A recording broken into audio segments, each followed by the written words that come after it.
Talk is cheap, but actions speak louder than words. The Spirit fills with 10-minute Torah, day number 1, the double Torah portion to end the book of Bamidbar, or Numbers. These are the two portions, Matot, meaning tribes, and Masei, meaning journeys. So we go now to chapter number 30 in the book of Numbers, and let's begin with verse 1. And Moshe spoke to the heads of the tribes concerning the children of Israel, saying, This is the word which Yahweh has commanded. When a man vows a vow to Yahweh and swears an oath to bind himself by some agreement, he does not break his word. He does according to all that comes out of his mouth. Consider words. We've heard a lot of them. We have heard politicians on their campaign trails promising, this is what I will do. We go to the booth, we vote for them, put them in office, and it's like, where are all those promises that you made? We go down to the end of the aisle, we stand together, and we take marriage vows. Sometimes it ends in long-term marriages. Sometimes the vows are just words that we say during the ceremony, and things don't work out as well. We've all heard somebody get into a campaign and the congregation. Let's take up money. Let's do this grand venture. Let's build the building. Let's fund the ministry. Let's do all of this grand stuff. And they promote an idea, an agenda, and it falls apart. The next time someone gets up, it's like, man, I don't even want to hear it. Don't even start. Words can either verify truth or they can promote a selfish agenda that lacks truth. Which way is it? When people hear us speak, do they trust what we say? Is someone able to take you at your word? I have been blessed to be raised by a father who would keep his word to his own hurt. And he demonstrated that on more than one occasion. If he made a vow, if he made a promise, then no matter what happens, he's going to keep that word. Because in his generation, and as that generation taught our generation, and I try to teach those that after me, people need to believe what you say. And if you come back with, I forgot, or something came up, I would have if I could have, but I couldn't, so I didn't. Something unexpected took the money or took the time, etc. If you make a promise, you need to keep the promise.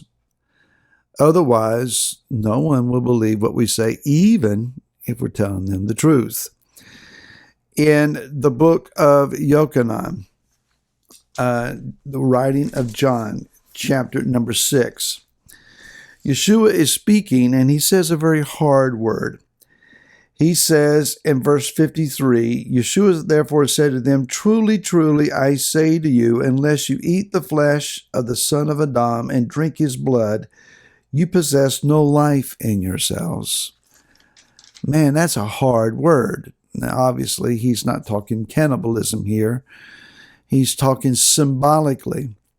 But nonetheless, it was such strong language that though it was true language and what he was expressing was the truth, it was still hard on the hearing.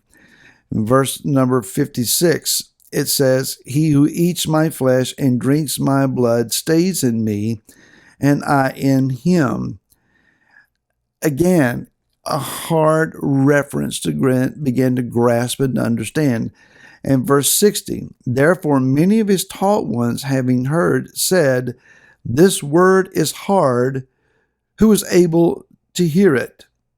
But Yeshua, knowing within himself that his taught ones were grumbling about this, he said, Does this make you stumble? The word Yah, we include that along with prayer and along with worship and along with sharing our faith and our belief, along with other spiritual disciplines. You read the word, but sometimes the word it doesn't just come up as a light bulb off of the page. Sometimes it hits like a sledgehammer. Yeshua's question to us then is, will the word of truth cause you to stumble? Will you just throw up your hands and say, who can hear this? I'm done. And so in verse number 63, he says, it is the spirit that gives life. The flesh does not profit at all. The words that I speak to you are spirit and are life. So we need to differentiate then, what is it that I'm not capable of hearing?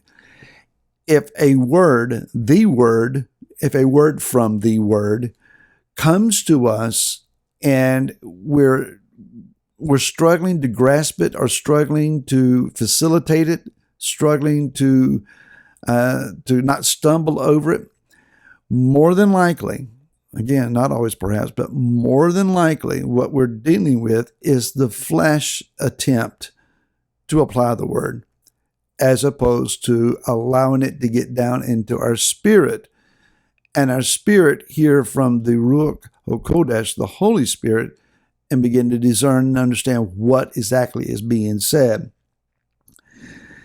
And so there were those that no longer went with him. It says in verse 66, from then on, many of his taught ones withdrew and were not walking with him anymore. Why? They couldn't handle the heightened level of preaching that was going on.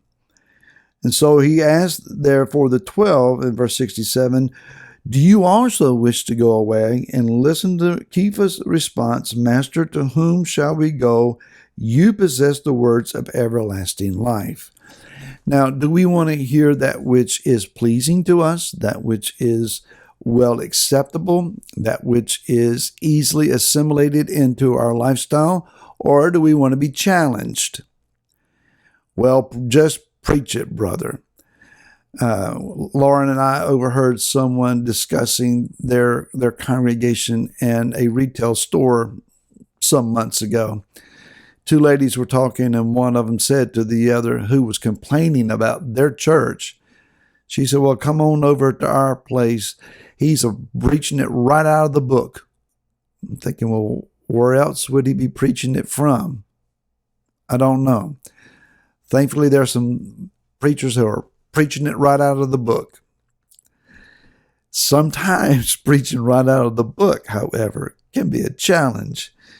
In 1 Corinthians chapter number 1, it says in verse 21, for since in the wisdom of Elohim, the world through wisdom did not know Elohim, it pleased Elohim through the foolishness of preaching to save those who believe. And since Yehudim ask a sign and Greeks seek wisdom, yet we proclaim Messiah impaled, to the Yehudim a stumbling block, and to the Greeks foolishness.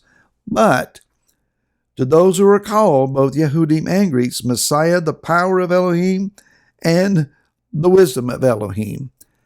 In the next chapter, he says, in chapter 2, verse 3, I was with you in weakness and in fear and much trembling, and my word and my preaching were not with persuasive words of men's wisdom, but in the demonstration of the Spirit and of power, in order that your belief should not be in the wisdom of men, but in the power of Elohim. It's one thing to speak the truth, to guard the truth, to seek to walk in the truth. And that's good. That's step one. That's level one. A higher level and a greater level is to have the ability to demonstrate the authority and the integrity of the word spoken and declared with signs of power and ability to the ministry of those that are hurting and in need. So actions speak louder than words, because people will think, well, you're just talking, you're just saying. Where's the evidence? Where's the fruit?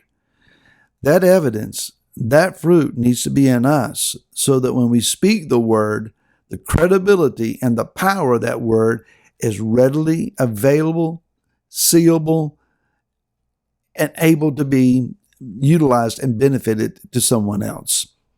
So speak the truth today. and show up in power. And we'll see you again tomorrow. To then, shalom.